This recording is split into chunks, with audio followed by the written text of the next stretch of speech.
Ladies and gentlemen, welcome to the Bullpen.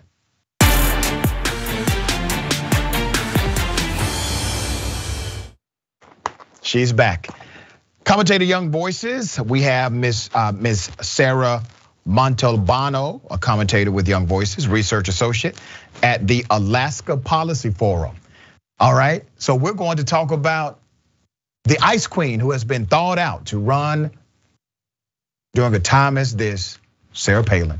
Yes, Sarah Palin has re-entered the world of politics. Sarah, I don't want to presume what you know or think about Sarah Palin getting back into politics. So I will let you tell us and then opine. Absolutely.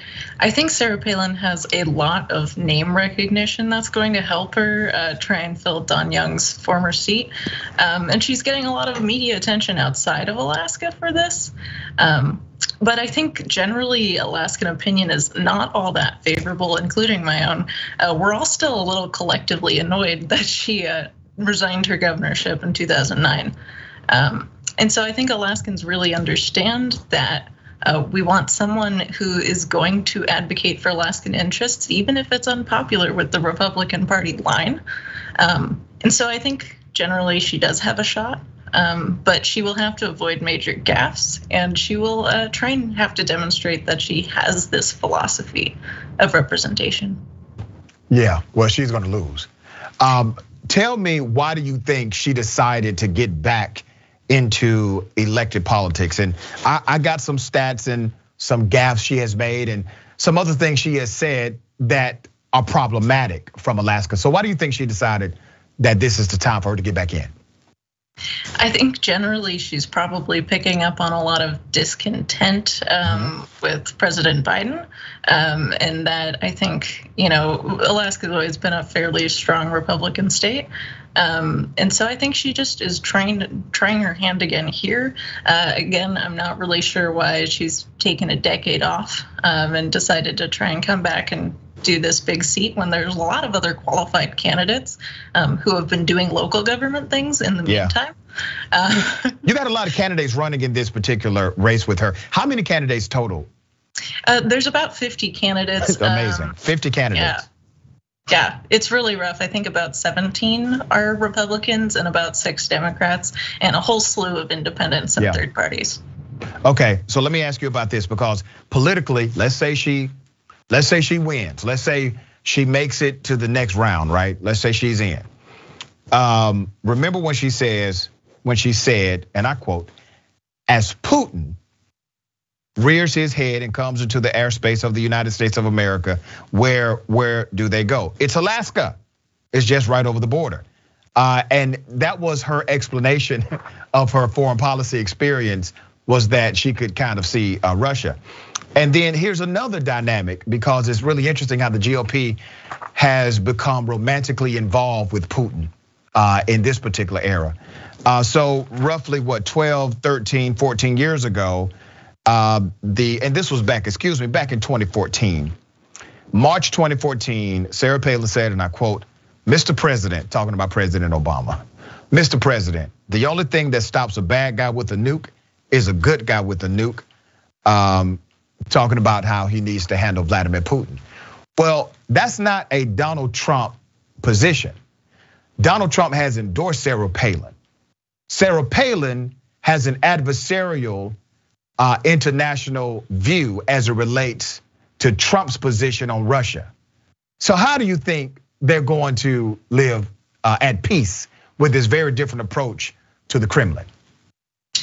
I think it's really difficult to say exactly. I think one important point to note is that as a member of the House, she's going to be effectively neutered in her first term. She's not going to be able to do anything effective. But I think what's generally true is that she will not be doing anything even in future terms if she was to get elected. I think she would be mostly using Congress as a platform for publicity. I don't know exactly what Trump thinks of that particular view of hers, but he may not know. Yeah, Yeah, it's very possible. He may not be aware. I mean, she did say it years ago. Here's what I think will happen, Sarah, and obviously correct me if you think I'm wrong. I think Sarah Palin lacks integrity.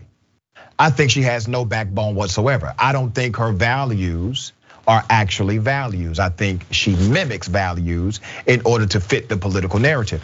So even though she said very clearly, March 8, 2014, to President Barack Obama, that the only way to stop Putin is with a nuclear weapon. Now, we weren't at war with Russia at this time. Russia was not involved and on the brink of World War III, right? Now we are, all right? We're not in the war, but we kind of are, okay? Trump calls the man a genius. Trump has been an apologist for Vladimir Putin since he was president and beyond. He has now supported a candidate that said Vladimir Putin needs to be nuked. I think Sarah Palin will simply agree with Trump now. Do you think I'm wrong? I think she has a great interest in agreeing with whatever Trump says. It got her this endorsement, and that endorsement's going to probably carry her very far, although it may hurt her for people who find Trump personally distasteful. It's really difficult to tell her foreign policy, but I think it's generally because she has very little experience with it, and that she will probably not have to make any foreign policy decisions in the House. But they do have to make foreign policy decisions. Congress, literally by constitutional mandate, are the only body who can go to war with another nation. That's a foreign policy decision. They have to make policy decisions as it relates to budget, humanitarian care, how much money is in the spending budget for the US military, Department of Defense. All of those are foreign policies that she would have a vote and leadership with. Now, remember when she ran for vice president, her biggest weakness, according to the narrative then, was she lacked foreign experience. And she did not do her research and made a bunch of gaffes during the campaign. Right, a whole lot, right? Yeah. But do you think she studied in the 10 to 14 years we haven't heard much from her? Do you think she has studied now and she knows a bit more? Or do you think she's just saying, hey, you know what? I'm gonna run for Congress, set up my political platform, and hopefully it turns into something else? The big thing she said about her platform so far, and she filed about an hour before the deadline on the Friday that it was due. So she didn't have a lot of time to make a detailed statement, but the only thing she's really mentioned is energy security. And I'd like to know exactly what that means, because obviously Alaska has a lot of natural resources, but whether her concern with energy security is newfangled because of this foreign policy issue in the war that we're considering. But I'd like to think people are generally more cautious when the threat of nuclear interaction is actually real. Yeah, right. Sarah, you are typically a straight shooter. Was anybody checking for Sarah Palin in Alaska? I think generally Alaskans are upset that she did not finish her term as governor. That's, I think, the big discontent that everyone has with Sarah Palin. Obviously, name recognition is going to get her a long way, but there are a lot of people who have spent these 10 years doing local government, being in the state Senate, being in the state House, who are definitely more qualified. Anchorage Assembly, there's a candidate from there.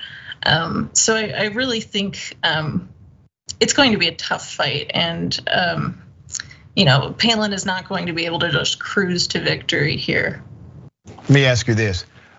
When she was a vice presidential candidate and saying all of those ridiculous things and making all of those gaffes, were Alaskans as embarrassed as McCain was?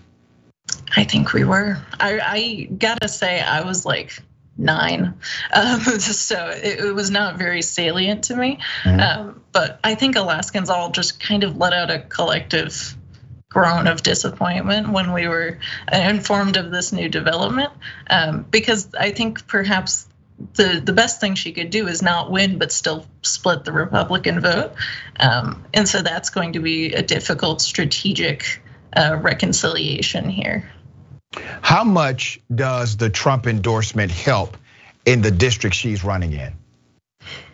I am not exactly sure. I think it will probably on net help her, but I think it's going to lose a lot of people who find Trump personally very distasteful, and who have, maybe voted for Biden in this last election because they were tired of the Trump shenanigans. They were tired of, grandstanding without any actual policy being proposed. And I think that was one of the ways Don Young excelled. For 49 years, we had a representative that would always put Alaskans' interests first, regardless if it was popular with Republicans. And I think the reason why, that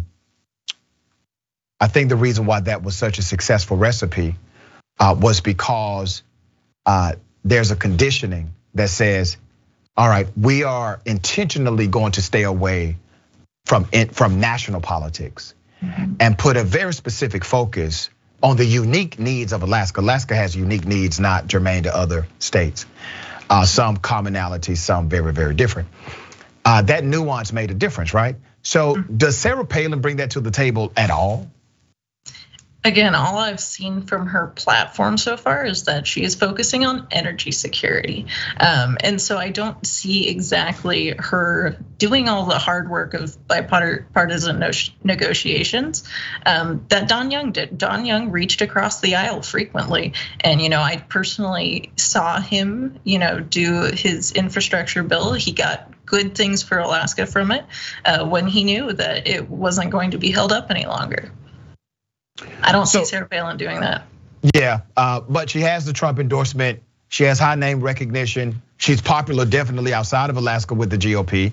She's going to be able to demonstrate an ability to fundraise probably like no one else. Absolutely. And we know that at the end of the day, messaging comes down to distribution. Messaging is free, but distribution costs you money. And so she's able to reach voters with that message. And you got 50 people running. I mean, damn. First of all, how did that happen, Sarah?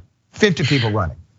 I think it was mostly because it was such an unexpected turn of events. We didn't expect Don Young to pass away so suddenly. In this special election, we're trying to get it filled quickly. What is difficult is that this election is Alaska's first ranked choice voting election. It's going to be conducted entirely by mail, and Alaska has a very unique provision for a top 4 open primary. So all of these 50 people run, and the top 4 in votes to move on to the general election. I'd bet anything Sarah Palin's in the top 4. I just don't know if she's gonna win. Yeah, it's a plurality is how they do it. And some people are familiar with this process for a city council race and sometimes county races. It is rare for the United States Congress, but it is allowable. States are allowed to set these parameters in the election. So out of that top 4, right? You think Sarah will make the top 4? Do you think she's at the top of the top 4 or barely in? I think she's probably safely in the top 4. I wouldn't say she's the 4th. I probably also wouldn't say she's 1st. I think there's going to be at least one Democrat. Potentially the other seats will be filled by Republicans of repute in local government. And goodness, ranked choice voting is such an unknown. We could see libertarians or independents in here. No, because they don't know how to do it. Sarah, they don't know how to do it. Here's how you win a plurality. You got a bunch of libertarians, Republicans, Democrats, independents. If one of those groups made a decision and said, you know what? We're gonna all bow out. I mean, I don't care how you do it, pick straws or something. And we're gonna put our collective force behind one of those candidates. They can actually win in the plurality and surprise everyone because there's an organic split with everyone else voting. You simply need to come to the table with one of you representing that party, and you can upset a plurality almost any day of the week.